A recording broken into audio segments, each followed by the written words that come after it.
All right, thank you for joining us, everybody, for our development-oriented webinar here with Jen Brandel, Metrics Meets Mission. Jen Brandel's joined us from Hearken, the community engagement and audience engagement software and amazing tool that a lot of us are using that we just used for the elections. And she's been doing this work for a really long time and has a really great wealth of experience to tap on in turning that engagement story into those engagement numbers into a meaningful story for people who you might be asking to donate or to become business support or to sponsor your work. So we're gonna have, I'm really excited for this one. Jen, are you ready to take it away?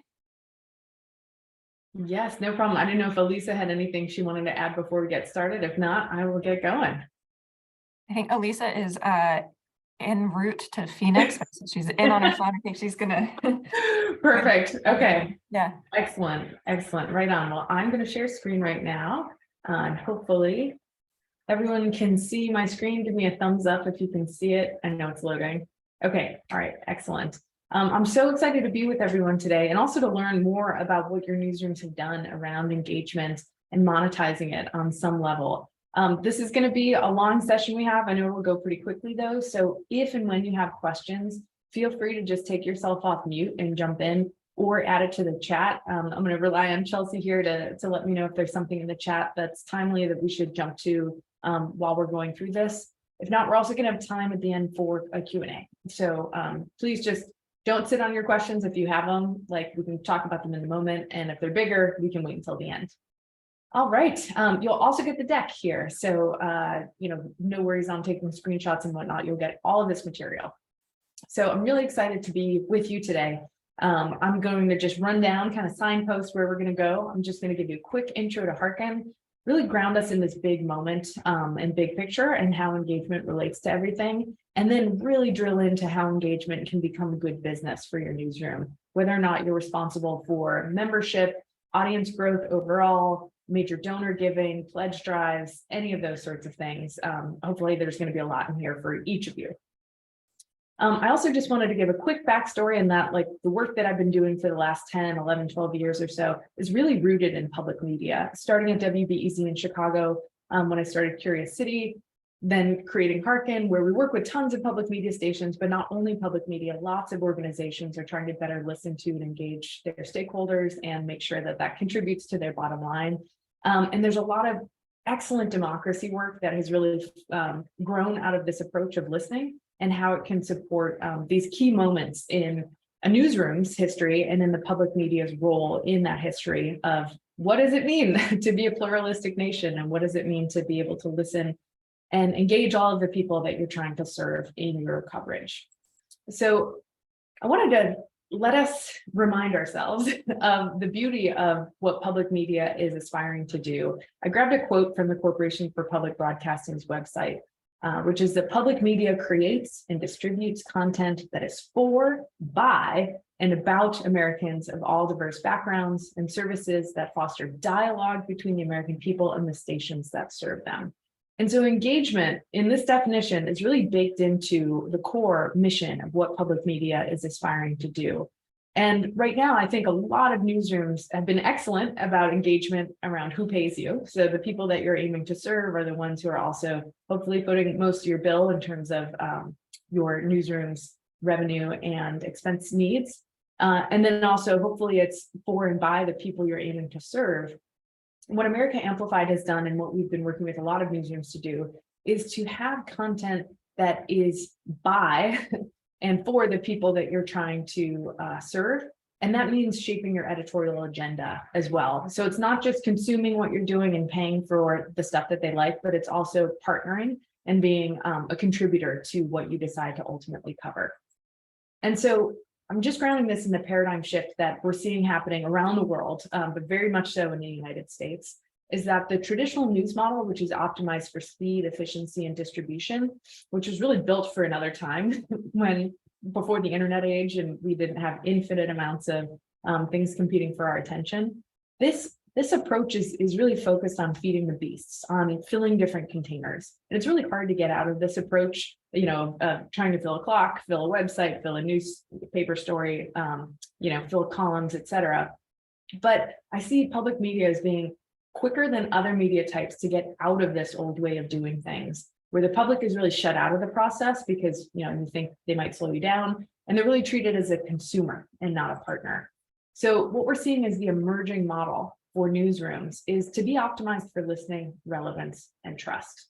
And so this is built for the information age, because no one's saying, I don't have enough information. They're saying, I don't have the right information that I need right now, which is where public media can play a really critical role.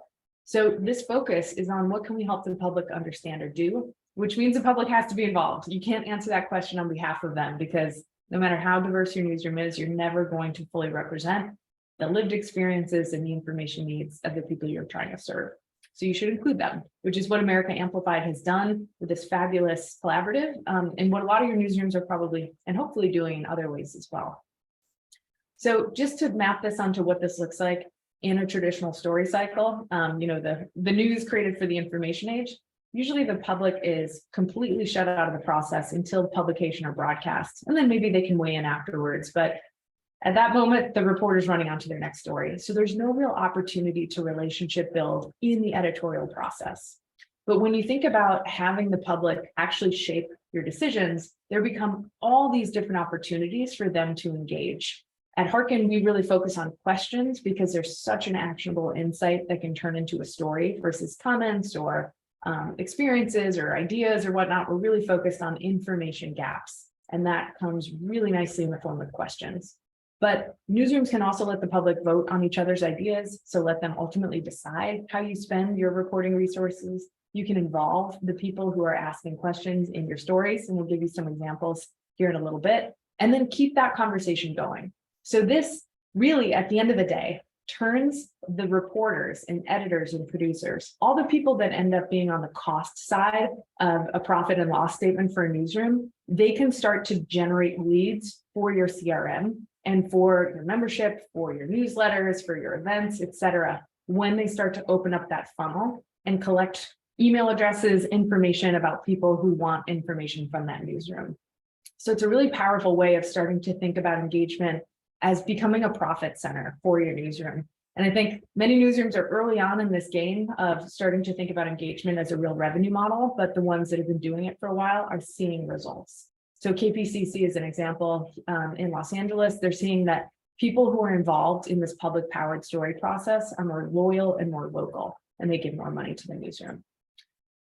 Just to give you one other kind of overarching concept, the real big trick with engagement is not to just do the first two parts here on top of the engagement ring, this feedback loop where you invite something and the public gives it to you, but it's really to close that loop. So to listen, to acknowledge, to partner with people so that they get a response and they know that they mattered. So what this really looks like is changing this approach from being traditionally, the newsroom kind of elevated, almost really operating as a parent, saying, here's what we think you need to know, public, where the public is kind of flattened into demographics or dollar signs or data and looked at as an abstraction. It's really flipping this model to start with individuals and start asking them, what do you not know that we can find out for you and with you? And for America Amplified, this of course was applied to elections, but you can do this for all sorts of stories, whether it's, what do you not know about the local climate that you want us to answer? What do you not know about education in our area? What do you not know about this new big, proposition that's at City Hall? You can really train this to be as wide or as focused of a question as you'd like. And so I want to jump into America Amplified here and sharing a little bit more about what they did with the midterm so that you can understand how you can capitalize on this unique moment when people are still really engaged in thinking about elections and democracy, and figure out how to translate that into some wins for your membership and overall growth needs. And I want to see, Chelsea, do you want me to chat through these slides, or would you like to talk through them or just add color commentary? I'll add color commentary. Okay, fantastic. Excellent. So what America Amplified did, in case you didn't know, is they helped newsrooms in so many different ways create multi-platform engagement around the elections. So they wanted to gather questions from around the country. What questions do you have about the election or about voting? That was the question prior to midterms. Now, very smartly, they've changed it to what questions do you have about how the election went, which is great. And they use QR codes for in real life events. They use social media call outs. The Hearken embed, which you can see here in this column, was used on stories, on websites. And then there are community partnerships and on-air promos in English and in Spanish as well. So I wanted to just play a couple of those promos real quick so you could get a sense for what this felt like and sounded like to listeners at the end of the day. I'll start with the English one first. Hello, I'm Paola Marisan, Project Manager for America Amplified. America Amplified is a national initiative to support community-engaged journalism. Simply put, we're allowing you to decide what we cover. This fall, we're teaming up with your local public media station to answer your questions about how to participate in the upcoming midterms. Go to your station's website to submit your questions, and you can also go there to support the station's commitment to better engage with you all year long. Thank you. So these were 30-second promos that were provided for America Amplified partners. And this is the same one in Spanish. I'll just play a few seconds of it so you can get the sense for it. Hola, soy Paola Marisan. Soy gerente de proyectos para America Amplified. America Amplified es una iniciativa nacional que apoya el periodismo comunitario. En simples palabras, te dejamos decidir los temas que cubrimos. Este otoño estaremos apoyando a tu radio local pública para contestar. Okay, so these are the sorts of things that people listening to your newsroom and your station would get these basically cues that they were able to engage with your newsroom differently this time around, that you were there to listen to them and giving them an exciting opportunity to be involved in something not just locally, but nationally as well. And so what America Amplified ended up doing this time around was they collaborated with 30 stations in 25 states, answering more than 600 questions that came in from across all of those regions. And they supported stations all the way from Maine to Nevada, produced tons of FAQs that stations shared online, on air, on social media, that helped them understand how to vote, what was at stake, and all the different things that will come to mind for people depending on the position that they're in and how their state's particular laws are structured at this very moment in elections. And it's really also setting the stage for 2024 elections as well, working as a collective, but also working locally at the same time and seeing how they can take the lessons learned from everybody and help each station individually adapt those for their newsroom. So Chelsea, is there anything you want to add so far on these two notes? For setting the stage for 2024, it was really exciting to be able to do this as a pilot project. And we learned a ton about what kinds of questions people were going to be asking and what kinds of questions we were prepared to answer.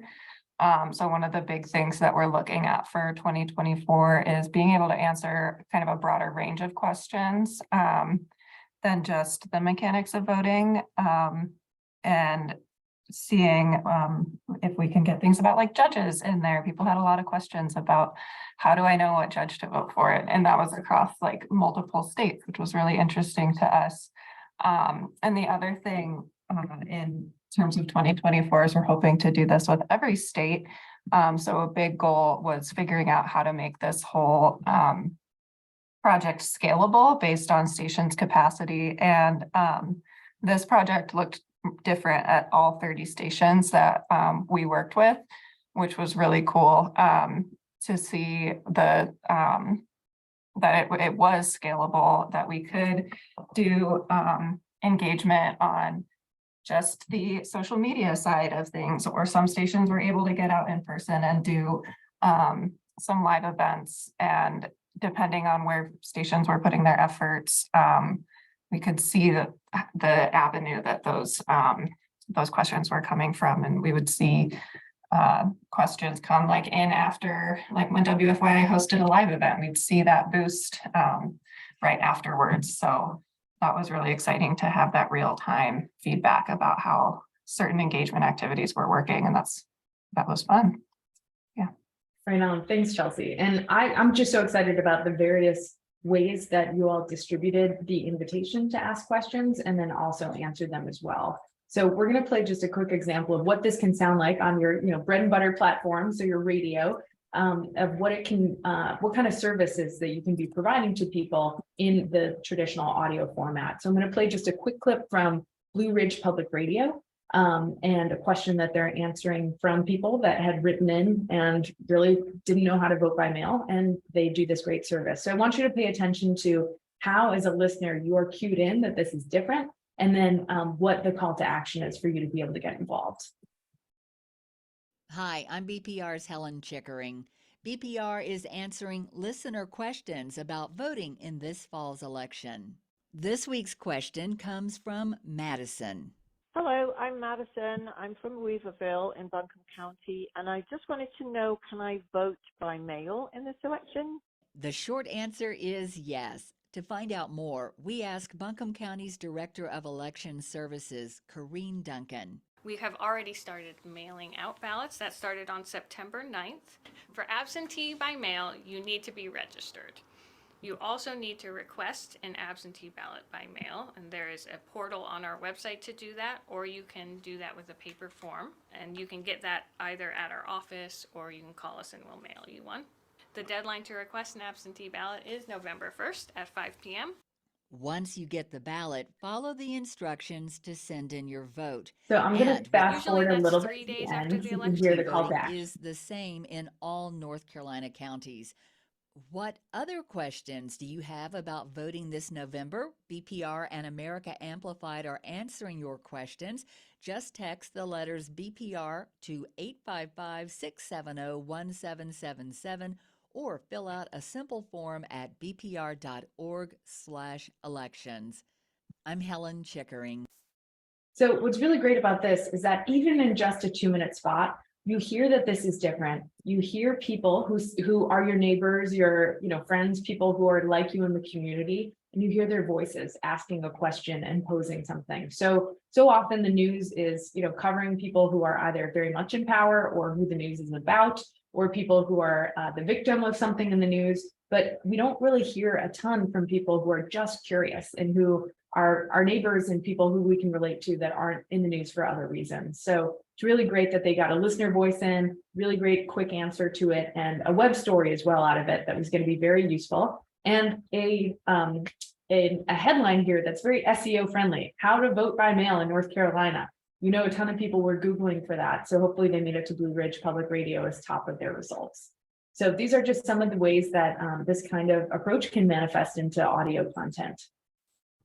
And what we learned from participants who were working with these newsrooms and asking their questions is that they were really appreciative. They were surprised that people took the time to answer, that it's more rare than you think, says Hugh from Tampa. I love this, that listener from KOSU in Oklahoma said, thanks to my absentee ballot and research, to you as a resource, I've learned a lot. Thank you so much. You're providing a wonderful service. And I love this one too from Michigan Radio. Although I don't like the answer you provided, I appreciate your thorough answer and thanks for being there. So even people who might be susceptible to the big lie or other sorts of election information can go to your newsroom and trust that they are going to get the information that they need in times like this. So I love that you guys are hearing from the people that you are serving through these newsrooms and that they were appreciative. And then also we heard a lot that stations themselves were very appreciative. Jen Pemberton, I see you on from Juneau. I don't know if you want to unmute and just, you don't have to read this out loud, but just give us a little bit of insight into what this was like for you. Yeah, we talked about this in a debrief yesterday with my cohort, but I was just so honored that people asked questions and kind of, it's like working customer service, right? And you get a lot of questions that are just like, oh my gosh, why can't you Google that? But if you come at it with the attitude of like, why can't you Google that? You're shutting a door. And by just saying, yeah, I can look that up for you, it's going to take me 15 seconds and writing a really nice response. And, with hyperlinks, it's just like, click here, do this, and then you're on your way. So you've just, potentially helped a voter and, changed the outcome of an election. And you also created, a potential fan, maybe where you would not have had one. And just, the thought that that information is everywhere, but they're choosing to get it from us is really meaningful. Thank you so much, Jennifer. I've heard the same thing from many newsrooms that are starting to really position their engagement work along the lines of being a service desk. So thinking about it as customer service at the end of the day for information that relates to your geography or the things that you're known for. And people are surprised and so happy to actually hear back. It will make a fan for life. And if you include people in your story, we'll talk a little bit more about that later, they're going to be much more likely to share it with their friends if you're naming them, if you're thanking them, and if what you produce includes them in it as well. So going on to using engagement success metrics to tell your story. Now we're going to start diving deep into what can you learn from engagements like America Amplified and other engagement work that you're doing, and how do you start to tell your story in a qualitative and quantitative way and apply it to the different levers you have for creating more interest in your work and more money for your work. So just want to share writ large what we've learned over the last 10 years or so of doing this engagement journalism is that it is good business. It produces stories that are often original, relevant, and much more popular than traditional stories that newsrooms are doing because they're coming from people's actual information needs and not from, let's say, a press release that someone in power wants the newsroom to cover or trying to compete with someone right down the street to do the same story. It is oftentimes resulting in stuff that no one else is putting out there, and that's why they're coming to your newsroom. They've Googled it, they can't find an answer. We've also found, and I won't read out all of these stats, but that it really hits every part of the funnel. Stories that are produced with people, with your community, end up having a lot more readership, being much more popular, not only on your site, but also on social media. The time on page tends to be a lot higher. And 54% of people will opt into a newsletter. This is across all of our partners that we work with on our technology. There's the opportunity for people to subscribe to your newsletter when they're asking a question. And when you give them that opportunity, more than half will. So this is a huge way of growing your lists, whether that's for your CRM for donors or members, or just CRM for newsletters. You can start to see who you haven't reached yet and who's new to you. And we found with some studies that people were more than twice as likely to become a member or paying subscriber when they were coming across journalism that included the public, even if it wasn't them, even if it wasn't their question being answered, when they saw that that was part of what a newsroom offered, they were more likely to subscribe. And then a lot of people are coming for the first time. So these stories will also, because of the great SEO of questions in a title, et cetera, people will come across your news in ways that you wouldn't necessarily expect and will want to engage for the first time as well. Okay, this slide might be a little overwhelming, so I'm just going to take you through it real quick and you'll have it to look back on later. But I wanted to share out that this model of engagement journalism really, I believe, sequences stakeholders in the right way. You start with the public. They are who you are aiming to serve at the end of the day, and you involve them in the process through, like I mentioned before, asking questions, letting them vote, potentially crowdsourcing in the way that you do your answer, allowing follow-up questions, etc.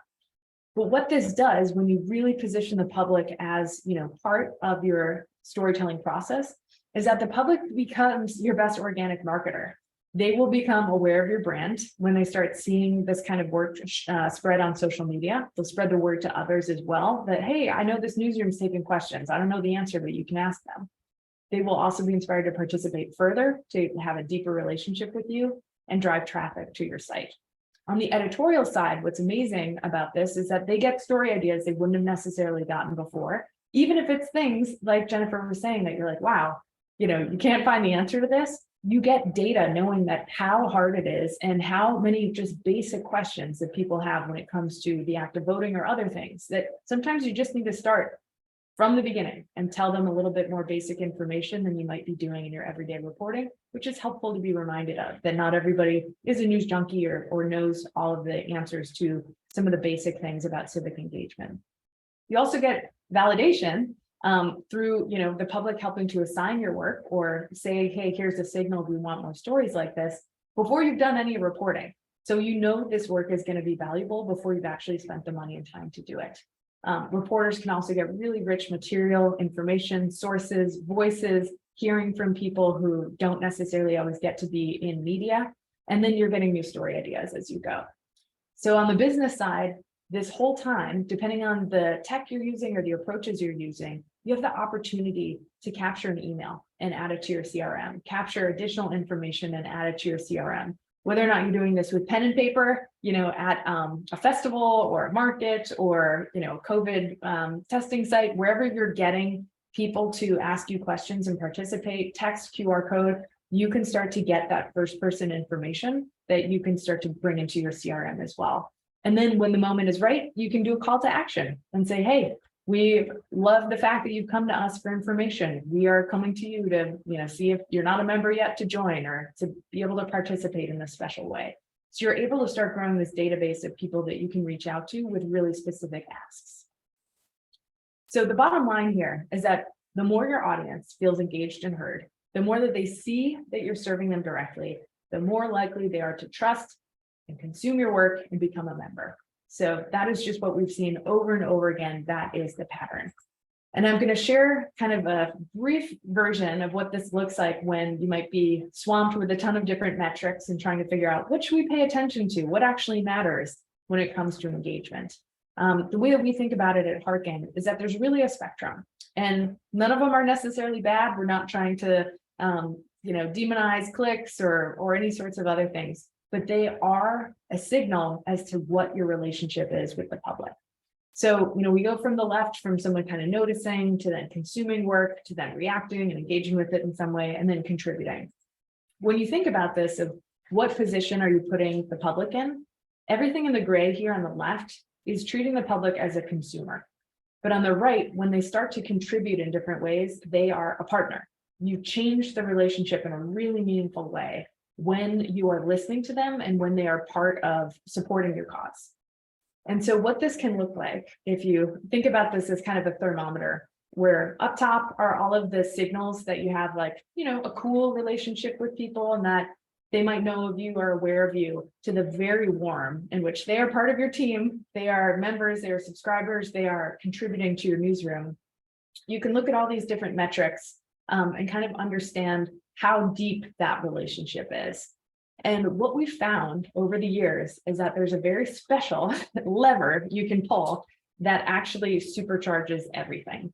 And if you start on the lower left of treating the public as a co-creator, respecting them, to assume that they're going to have good questions, they're going to have worthwhile things to contribute and share to your reporting, then they will be much more likely to share that work with their communities, to consume it, and to give you more information and become a shareholder. So we really see these things as mutually beneficial, that you don't have to just be like, oh, how do I get more clicks? Or, how do I get more emails? Should I put a pop-up that, goes on after 2 seconds when someone's, scrolling on our site?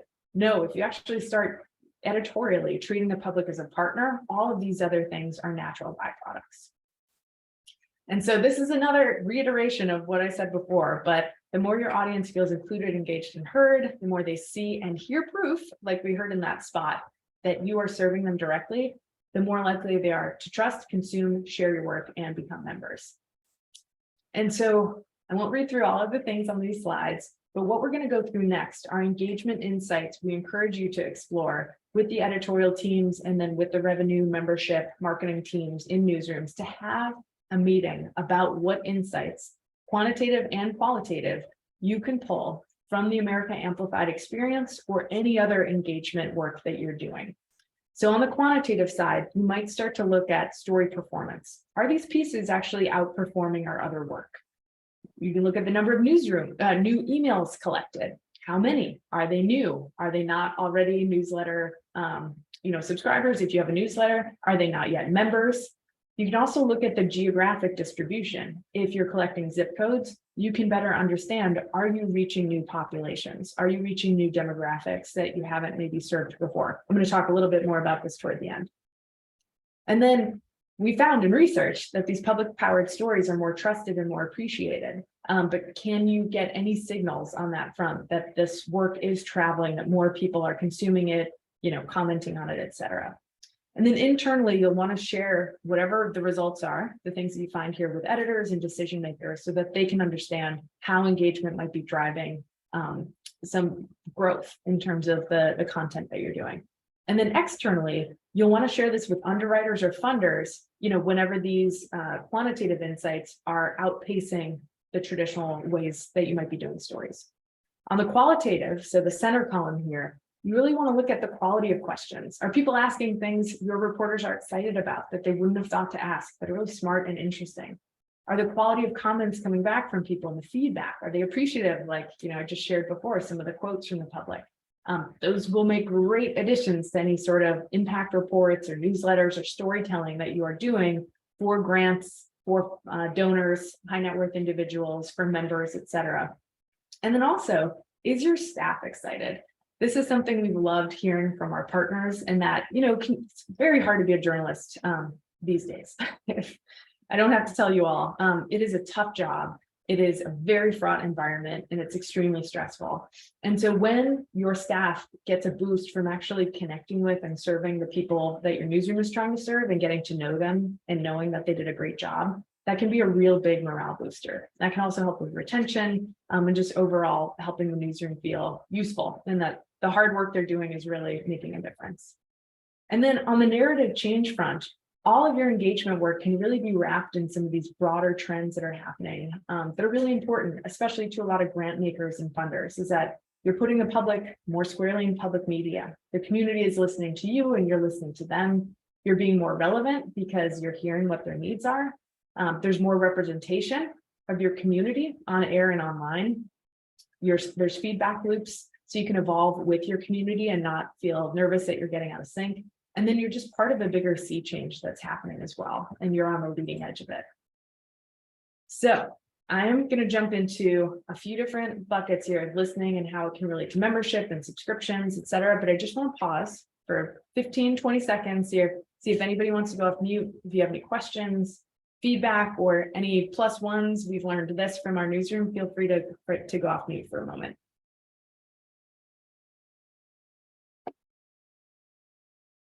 One thing that I'll just add to all this, we're talking a lot about how engagement is going to create all of this much more meaningful and deep relationship with your audience and everything. And as folks on the development side, we have a lot of you here, and I'm really happy about that. One thing that we learned when we were at PMDMC is that you're not always aware that the newsroom is doing this new kind of work, but the really good news about all of you on this webinar is your newsroom is doing all of this work. So if you're like, oh, I really hope we're doing that, or I wonder, are we doing that? Like, we should do that. You're doing it. So this is, these are all pitches, all insights that you can be absorbing and taking out with you when you're making appeals, when you're having these conversations. And so if you're not sure what your newsroom's up to, go ask them about their engagement, because this is like gold for you guys. So yeah. Plus one to all of that. Thanks, Chelsea.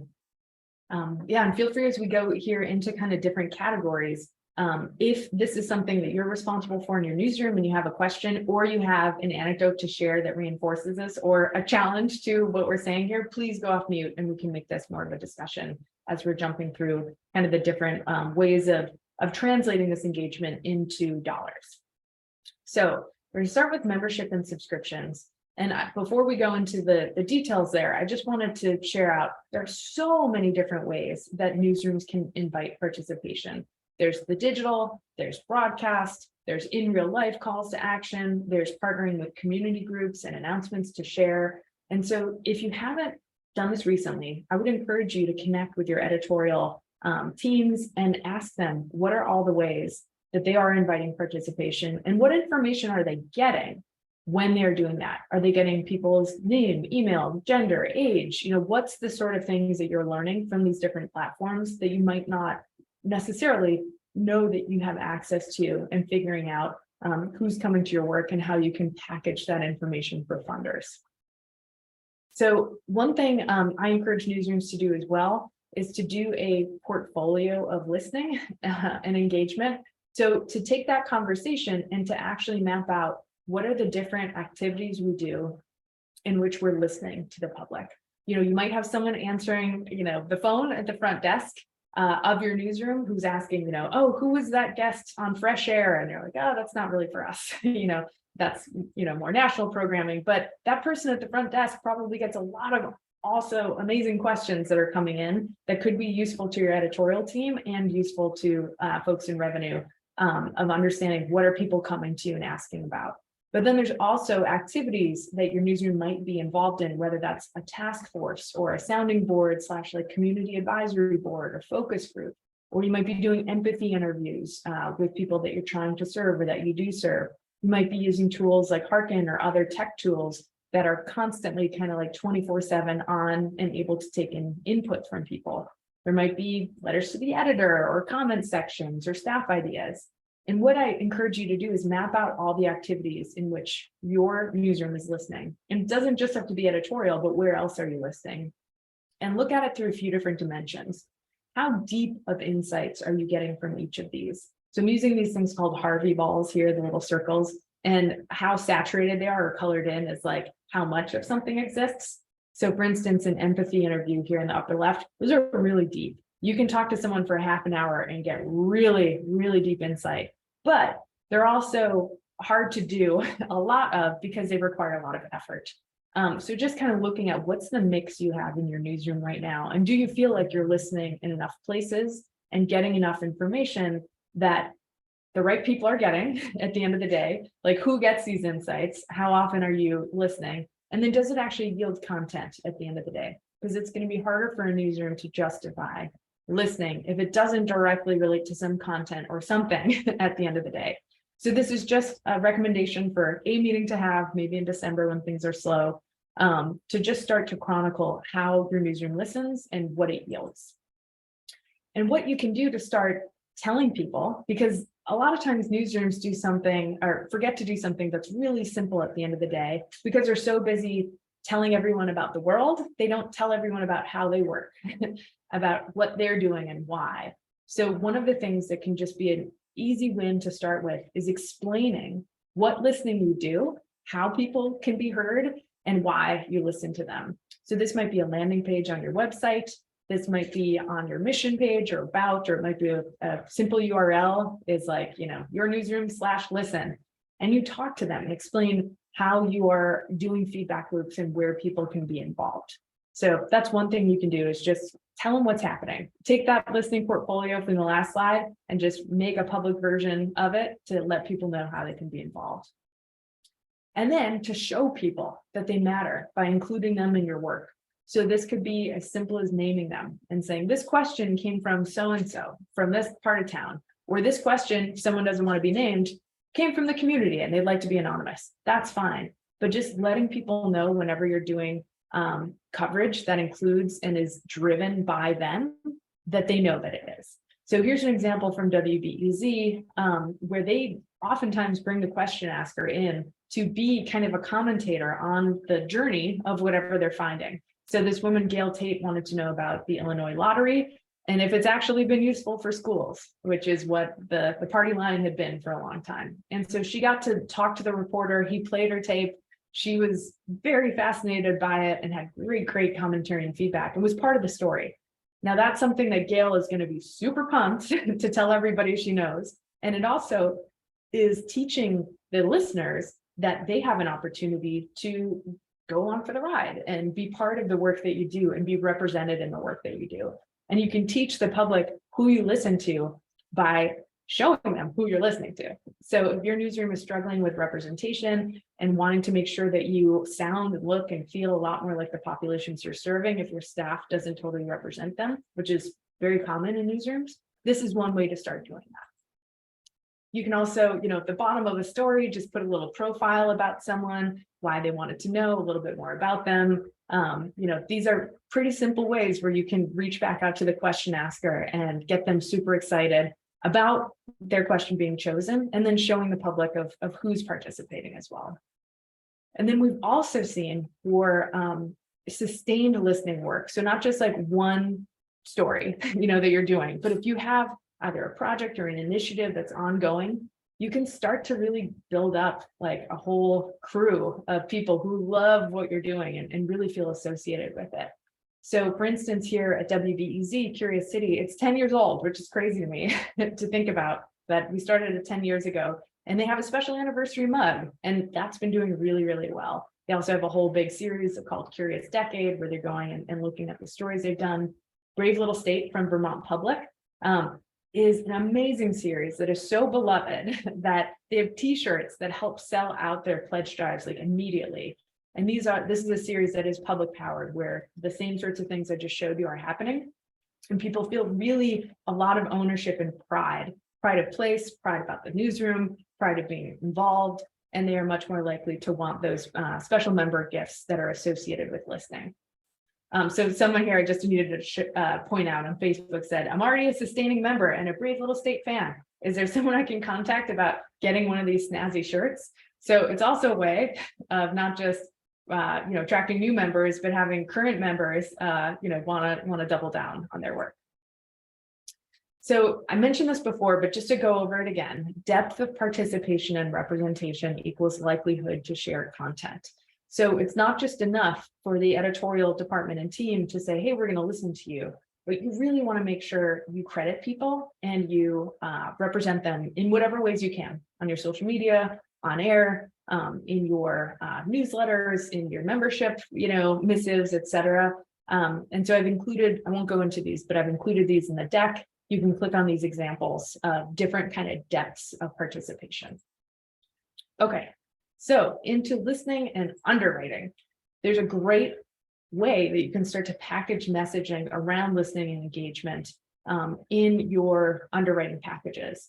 So you can, I shared some language before as well, but you can really focus on letting these underwriters know that because you do this work, you're improving content all the time. So you're in sync with the people that you're trying to serve. You're not just doing a focus group once a year or some big, $80,000 study in which becomes a white paper and doesn't really translate into actionable insights for the newsroom. You are constantly in relationship, and that you'll be reaching a highly engaged audience. So more engaged audience than might be typically, tuning in, and that it's innovative and new and exciting. And then for trade partner contract underwriters, you can also think about how could they participate through, non-monetary. So it might be like, could they cater for 5 upcoming engagement events and get shout outs for that? Could they print flyers that are posted around town for engagement? Could they host an event in their space, which might be in a part of town that you're trying to better listen to and reach? Could they provide linens for an event? This is something that actually happened at KUER. They had a linen sponsor. So thinking about how can you find other folks that want to be associated with this and get value that might not be direct cash, but you would pay for otherwise. I wanted to give you a quick example too of a partner of ours, a TV station called KXLY. They got their first annual sponsor for doing engagement work around elections. And it's very similar to what America Amplified newsrooms did, collecting questions about elections, but they've also done other ways of collecting questions. So they've done, what are your questions about Spokane's housing growth, your questions about the county clerk, questions about voting and processes. And so this was the first time in their history they had gotten an annual sponsor for this kind of work. And these are some of their metrics just for the first 6 months of sustaining this approach. They got more than 700 questions, almost 800 unique email addresses. I'm trying to think of how that could work. Anyway, this is what was in the report. More than 75% of the people who gave an email opted into further communication, which is awesome. 8% of the audience has repeated asking questions and engaged, and they produced about 5 stories a month or around 30 stories. So this is terrific. And this is what they could share with their sponsors. And when I send this to you, you'll be able to see the one sheet a little bit easier, but you can create the language here. Align your business with an organization that has a robust engagement strategy. And you can think about what are the different ways folks can be seen and heard alongside of your engagement work, whether it's embedded on your credit, social media callouts, being seen on any engagement tools that you have, et cetera. So a lot of our Hearken partners around the country, these are some public media examples, are sponsored, and they include on the technology that they're using, links and member, or sorry, sponsor logos. So for instance, Bay Curious at KQED is sponsored by Sierra Nevada. This group in Cleveland is sponsored by a financial group. And then at WFDD, they're sponsored by Bowie's Market. Lots of different ways you can have businesses and sell a premium spot on your technology or the places where people are engaging. Another cool thing, I'm so excited about this. It's really funny how like the proliferation of craft brewing and public media seem to like have very overlapping demographics. But at Vermont Public, they partnered with Lawson's Brewery, so a local brew pub in Vermont, and they created a beer called Brave Little State Beer that is about the series that they're doing. And you can see, maybe you can't see, but when you get the deck, you can. There's a hand coming up with a pint of beer and then a hand with a microphone, and they're going to cheers. And I forget what it is. I think it might be 5%, but a percentage of the proceeds of this particular beer is coming back to support the newsroom. So it's a really cool and creative way of having a partnership. In Chicago, I know WBEZ's Curious City has done a lot of work with Goose Island, Lagunitas Brewing Company. So think about your local breweries as well. And then Bubbler Talk, a partner from WWM, this is one of their engagement series. They have a great, sponsorship for a series that they're doing, 14-week series episodes that are answering people's questions as well. And I know that some of our newsrooms have gotten 6 figures for their engagement sponsorships on series that they've sustained over time. And yes, Asheville is ripe with opportunities for beer collaborations. I feel like everywhere has a brewery nearby. Okay, so then another thing I wanted to share, and get ready with questions because we're coming up to the final few innings here, is around community partnerships. So to me, this is one of the most exciting things about doing engagement work, is you learn not only who you're hearing from and who knows about you already, but you can start to see where you have gaps. And going back to this idea of the CPB saying, hey, we're here to serve a diverse America, we're here to serve all of America. Engagement can help you, in an easier way than trying to understand who's listening to your airwaves, because that's hard to get those metrics and really go granular. But understand whom you're missing and how it compares to your typical audience. So these are screenshots. The Hearken tech has an ability to collect postal codes and then heat map to show you where you're hearing from. So these are screenshots from the America Amplified effort over the last few months around the election. You can see the hot spots where people were asking questions, but then you can zoom in, like this is an example in Florida, around Tampa and St. Petersburg, and you can start seeing zip code by zip code who you're hearing from, which also shows you who you're not, who you haven't heard from. So however you're doing this listening work, thinking about what information are you collecting and what does that tell you about who you're super serving or who you're missing. So I want to give you another example from Chicago. Sorry, I'm giving so much Chicago examples, being from BEZ and being, partnered with that newsroom for forever. We have a lot of information. But what they did in 2020 was this fabulous citizens agenda approach for elections coverage, which is very similar to what America Amplified did. And on the left is the map of the questions they've received over the course of Curious City, mapped to the population in the area of Chicago. So the darker the red is the more places they have questions from, and the lighter orange and yellow is where they have fewer questions from.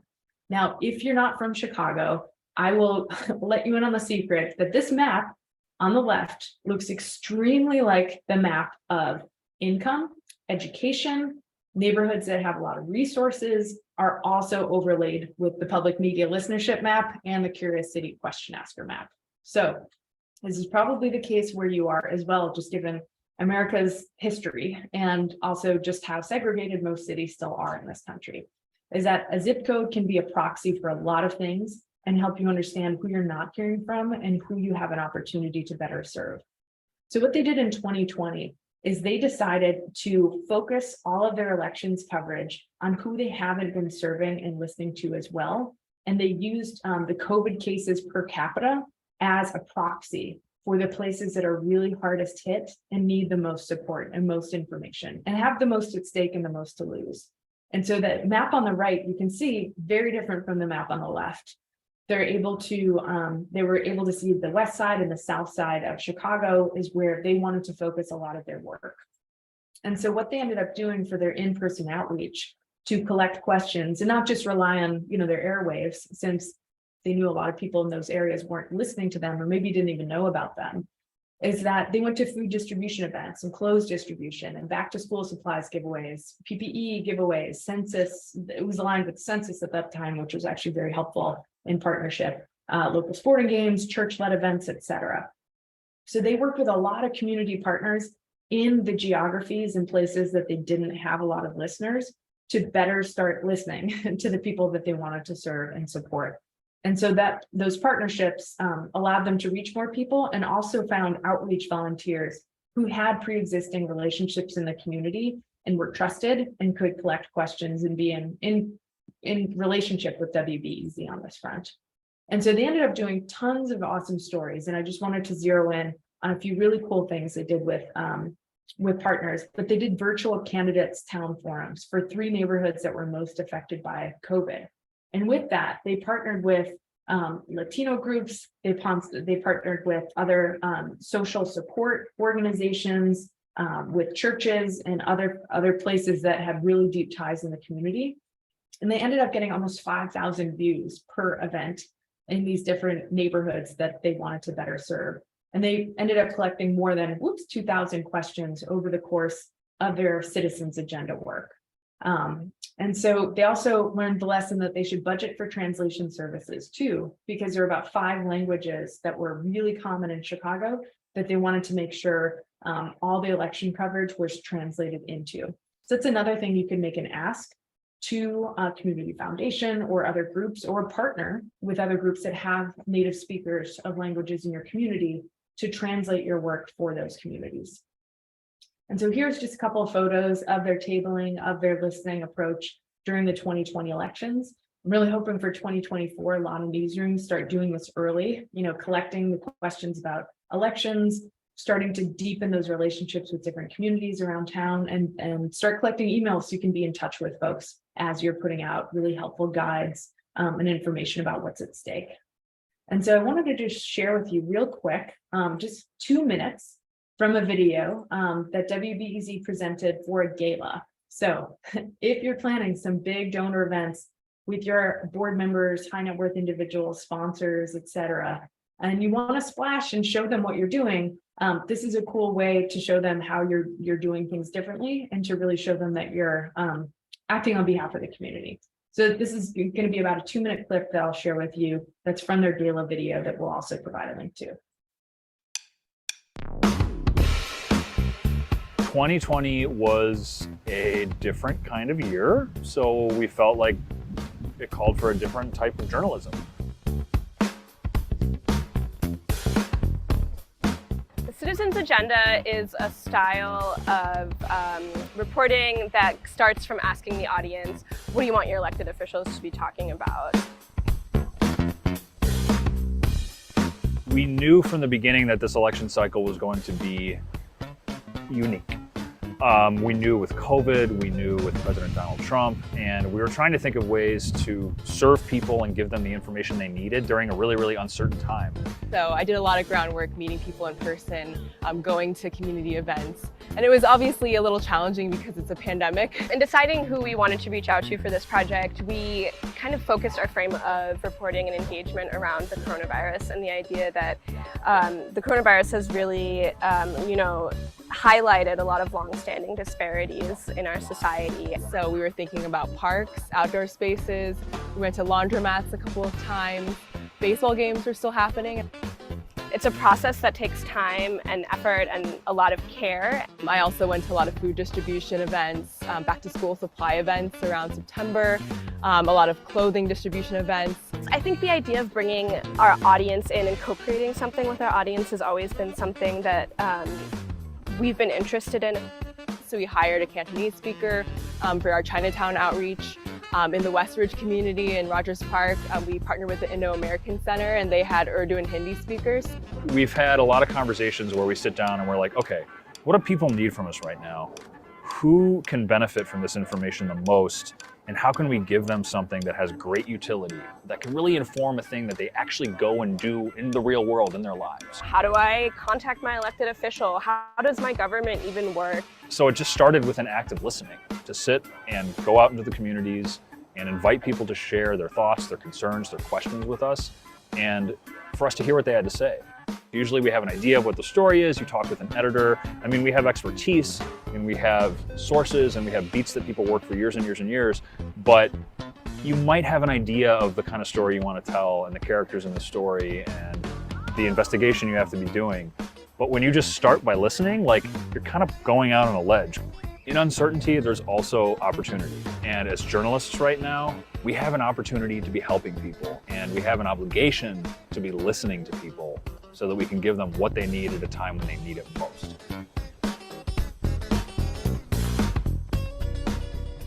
All right, let me see if I.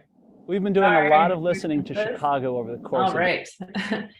So that's just an example of this idea of creating a whole campaign, a whole big gala around listening unites us. There's just so much beautiful narrative storytelling you can do in your marketing packages for donors, for members, for the board, that they can help also share with the community, so that you don't have to always be the one, touting what you're doing, but give folks these examples that they can share with others who might want to support. So the gala kind of leads us into listening for major gifts and grants.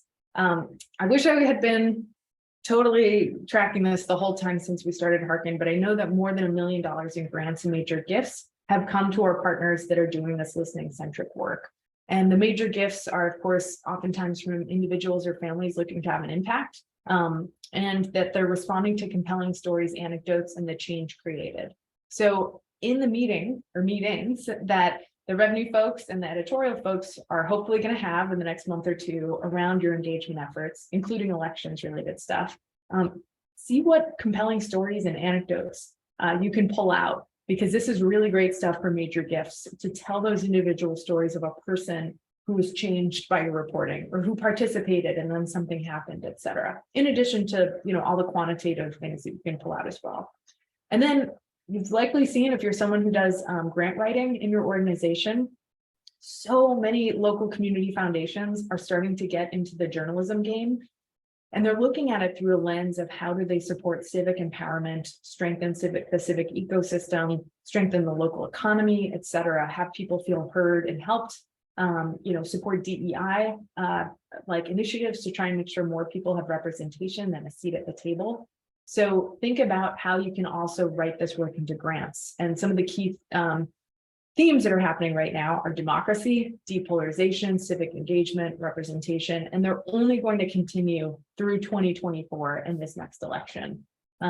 Although many people might feel complacent after, what happened this last election, and that we've, teetered on the edge of some really dangerous times, we are still teetering. It just so happened that a bunch of people won by a hair. So there's a lot of opportunity for the folks arguing for money, support, grants, that this is a critical time, and use your elections work with America Amplified and overall and what's happening in the country as a lever for you to get more resources for this work in the next couple of years.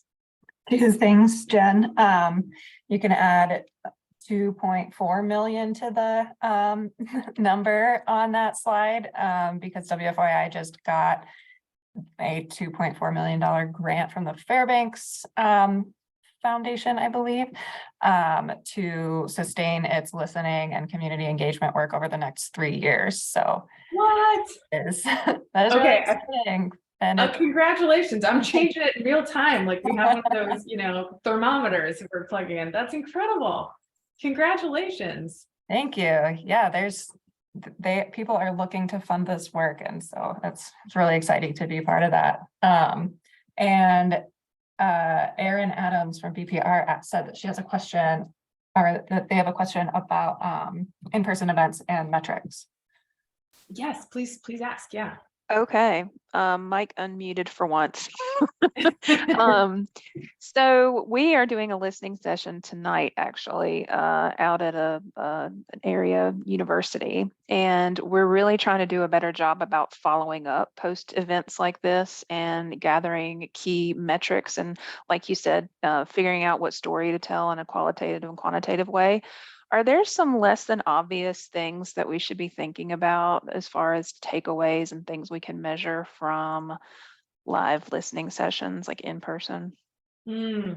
Yeah, definitely. That's a great question. I mean, I'd say thinking about what is the most efficient and easiest way from a user perspective, so the folks who are coming to your event, to share more about themselves with you, and what's the incentive for them to do so. So sometimes we come across newsrooms who put together a beautiful survey where they want to know a lot of great stuff from people. But when you look at it from a user, you're like, this is going to take me 10 minutes. And like, why am I doing this again? Like, what's the draw? So thinking about, what does he ask? What do you want to ask people? And how easy is it for them to give it to you? Is it, you just want to know a little bit more about who they are for your underwriters?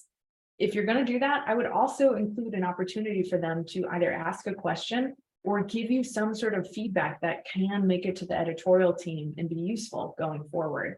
So then you can actually say with a straight face, hey, we'd like the opportunity for you to shape our coverage in the future. Can you tell us the answer to this question? Or have that quick conversation with them and write down some notes and then say, hey, if we want to follow up with you on this, can we get in touch? And then, whatever you have, if it's a clipboard and a sheet of paper, however you can do it to get information that you can follow up with them and learn more. There's a lot of different strategies depending on if you're going for quantity versus quality or depth. So it kind of depends on how big the event is, what feels appropriate, what can you do in the next few hours ahead of that event. But I think creating opportunities for people to have their voices heard versus just feel like you're extracting information about them to give to someone else is the key. And then making good on that promise, saying, even if it's just like, we're wanting to do a better job of trying to understand how hard or easy it was for you to get the information you needed to vote this year to help us do even better coverage in the future. They'll be like, great, I'll tell you my story. Like, I want more people to be able to vote with greater ease. So really thinking about, from their point of view, what would, and you could use yourself as an example, what would get you excited to spend 5 or 10 minutes with someone and not just be like, no, don't have the time, or not interested. So I don't know, there's so much more I could say about this, but I think you want to make sure that it's commensurate, the ask and the offer are actually matching. And you could say, hey, for all of you who fill out this card that asks a question and gives your name and email address, you're going to get a chance to win this awesome package of our tote bag or mug or blah, blah, blah. You could do that too. Just making sure that people know why you're asking, what they'll get for it. So just trying not to be extractive. And depending Thank on you. the type of listening session that you're hosting, I'm always curious about zip code information, seeing if you're expanding out of your stereotypical listening areas, and then just recognition of the station. Are they a brand new to the station person, or are they a longtime listener? That's always something that I want to know at those things. Totally. And how did they hear about the newsroom if they are someone new? Like, where did they learn about you from? Why are they coming today?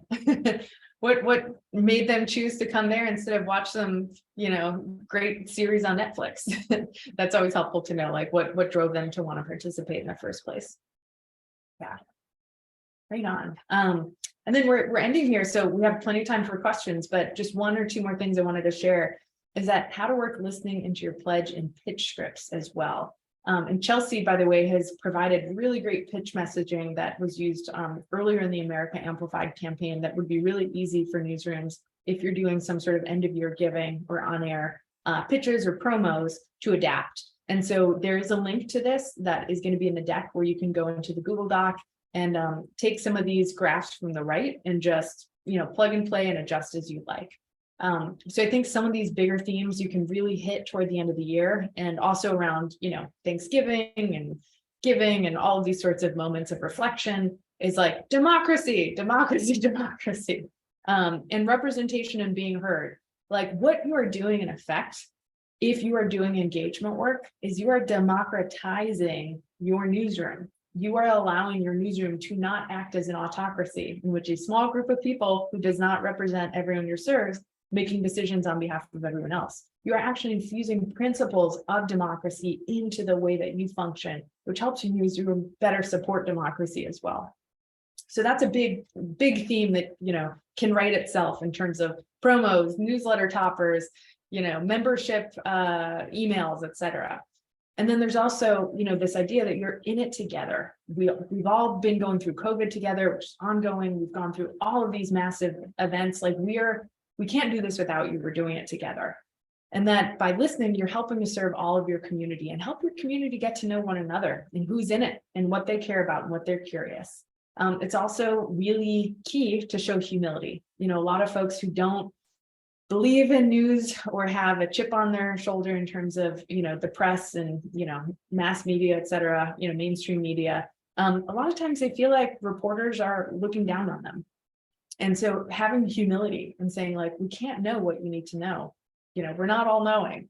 We need you to help us. We're here to serve your needs, et cetera. So, that hitting on that service function as well of how someone's curiosity can help their neighbors too. So these are just some of the themes you can consider kind of writing around, and then spot opportunities. So if you have had folks who have participated in events, and maybe even tonight, Aaron, at your event, if you hear someone who is saying some really kick-ass stuff that you're like, I want to get you on the air, talk to them and be like, would you do a testimonial about our station and say this stuff and get, invite them to come into the newsroom. So I think participant testimonials are so powerful, not just in spots, kind of in between newscasts and whatnot, but in pledge and pitch moments where you're hearing from people from the community saying this newsroom helped me specifically and here's how. And then reporter testimonials of saying, hey, we're doing this new thing and we're getting to work more closely with you. And I don't just hear from you, in the comment sections or on Twitter. I'm actually getting to hang out with you in real life or get to know you better. And that's been so fulfilling. And I met this person who lived on this side of town and they changed my mind about this thing that I hadn't thought about before. So thinking about how can you infuse the voices of your staff and your community on the air as well. Okay, that was a lot of information. Again, you will get this pitch deck and you will, or this deck, and you will get the video for this too, but I'm going to go off of screen share mode and see what other questions you have, or for folks who have done this work and found money in the engagement, like love to hear what you all have done to share with your colleagues here that are working on, turning engagement into revenue. So I'll stop share right there. Okie doke. And Chelsea, feel free to jump in with any additional comments on America Amplified, like what you all are up to now and what you're planning for the future too, if there's anything to share. Yeah, and folks, if you don't want to come off mic, I'm happy to read your questions out of the chat. But America Amplified right now is focused on evaluating that election project that we all just did, and then looking at our next iteration of the grant while also rounding out the engagement efforts that that our core stations have been doing for the past year, over a year.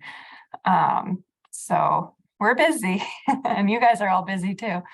But it's kind of an exciting time. There's a lot to look at for the next election and the next iteration of America Amplified. We just keep learning. Totally. Yeah, what questions do y'all have, or what success stories do you have in kind of taking engagement and putting good messaging together, or even hiring staff for engagement that you might not have been able to do before, whether that's grant funded or because it's working in your newsrooms. Laura Porter asked in the chat, do we have any examples of corporate support success stories for this type of program? I think we could share out those examples that we had sort of in the middle of the presentation, but I can speak to WFYI. Something that they have done and had success with is creating template packages that they can use for really any size of in-person engagement activity or event.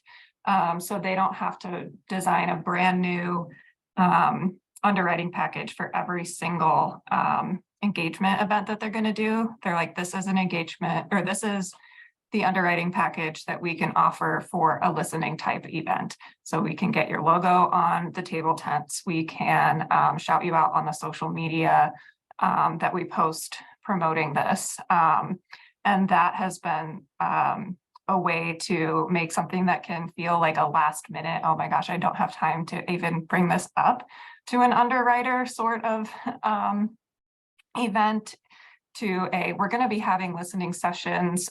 If there's one around this topic, if maybe it's a education or and schools listening session or something, and this organization or this business really likes to align themselves with education and schools coverage, that could be an opportunity to say, hey, we're going to be having these listening sessions. We don't know exactly when, but would you like to have a heads up on this with this type of package when those things do happen?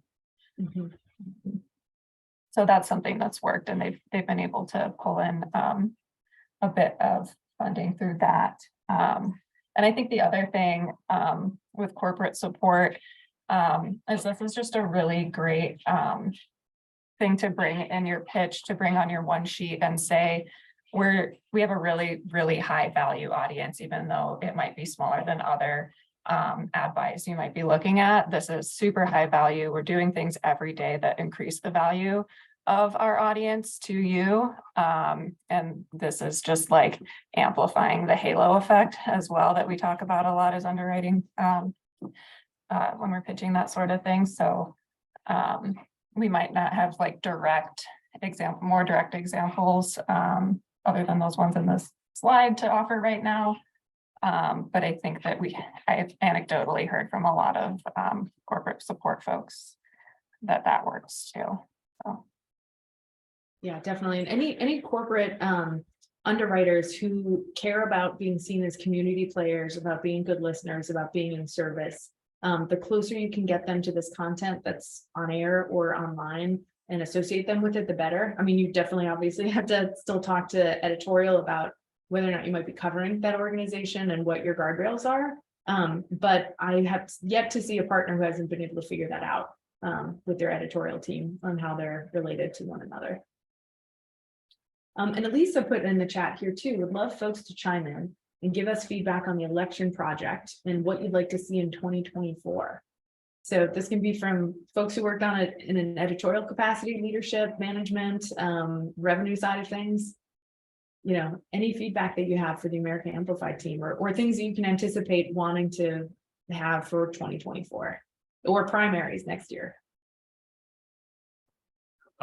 This is Boston from Juneau. One thing that I know as a voter that, I mean, this is more of just what I'm interested in, is wading through all of the stuff that will be said, right? So like this time was about questions about how to vote and all that kind of stuff.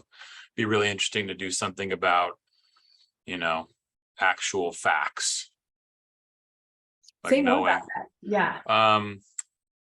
Well, politicians have a way of saying things that may not be 100% true. And so, you know, I mean, on all sides, right? So like really sort of getting to the heart of, you know, and I like that when I've seen that recently where somebody, I think we did that with some of our election coverage here in Alaska, is the candidates would say something and underneath it was the actual fact of what might have happened, right? Saying, no, there was a study on this, or, oh, actually that was this date. And it was on all sides of the aisle that they were correcting those statements. So I think something along those lines would be really good. Mm-hmm. So kind of like having America Amplified supporting in a fact-checked capacity, or sharing best practices around newsrooms. Something like that. Because I know you know, the AP does that too. They have like some fact checking stuff, but just, yeah, I think into the individual states and stations and the places where you are in your local elections, even it just seems really important. I know on a national scale, we'll get some of that, but I think in the sort of state and local elections, you may not always get that kind of thing. So, yeah. That echoes a lot of the questions that we weren't able to answer, but wanted to be able to answer, that came in through our embeds this election cycle. A lot of people wanting to know what a candidate's record on a certain issue was, things that are really hard to find if there hasn't been a story on it, because the candidate's going to say they have a perfect record on it. But yeah, it's sort of like we with the actually- judges. Oh, sorry. Go ahead, Jen. Oh, we actually we created this really robust candidate comparison tool for the big statewide races that was all like weeks of fact checking. And then we also included like quick links to financial information, candidate fundraising information, and then their track record. So any, you know, stories, we linked to all the stories about their previous, you know, their record basically.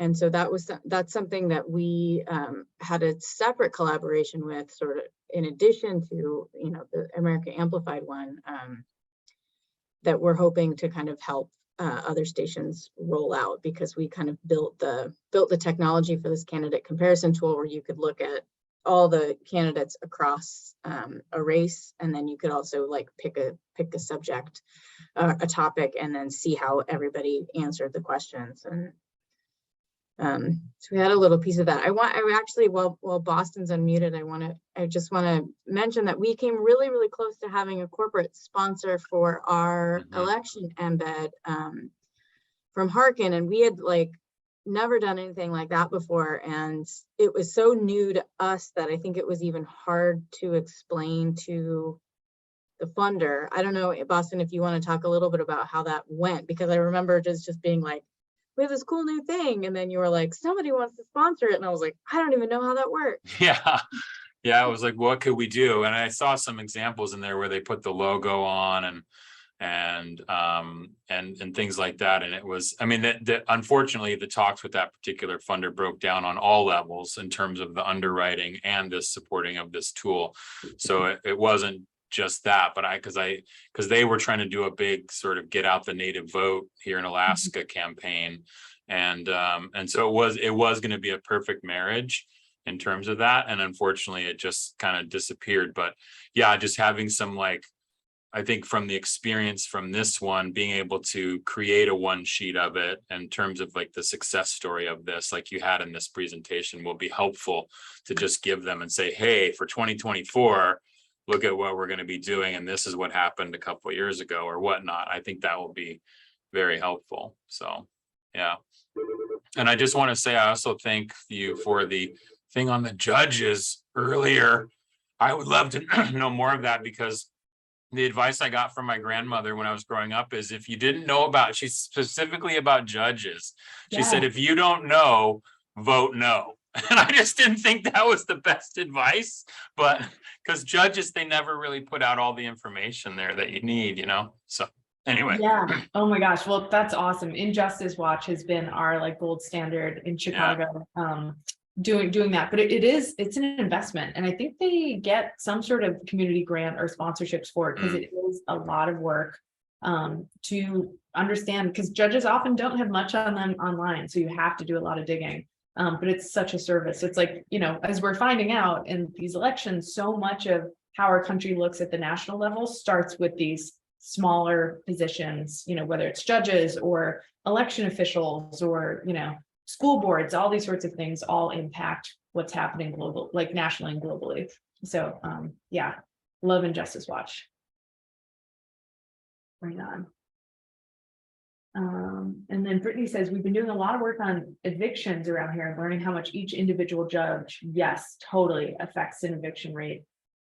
Oh, that feels like a really great thing to add to guides as well, and to help people understand what judges do and what they have the power to do. And also, like, you know, to what extent are they supported by their bar associations or other folks nearby? And how many cases have they had overturned? Those are the sorts of things that can get really, really useful. Yeah. Right on. Well, we have about 5 more minutes. One thing I wanted to bring up that a couple newsrooms we've worked with have talked about is building a collective user-generated job description for their different candidates. So holding a series of meetings to tell people about what is the job that X, position is, like, what are they responsible for? What does it do? And then having the community kind of crowdsource, what are you looking for in it? What kind of experience? And then when they create their voter guides, they can put it next to the community generated job description and say, this person qualifies for it, or this person doesn't, based on, that it looked kind of like you would do in an organization if you had a hiring committee, and you were all working on the job description. So I thought that was really rad. It would take some doing and some pre-thought in doing it quite ahead of time, but I thought that was really exciting. Any other questions or experiences folks want to share, good, bad, or otherwise, around fundraising, around engagement?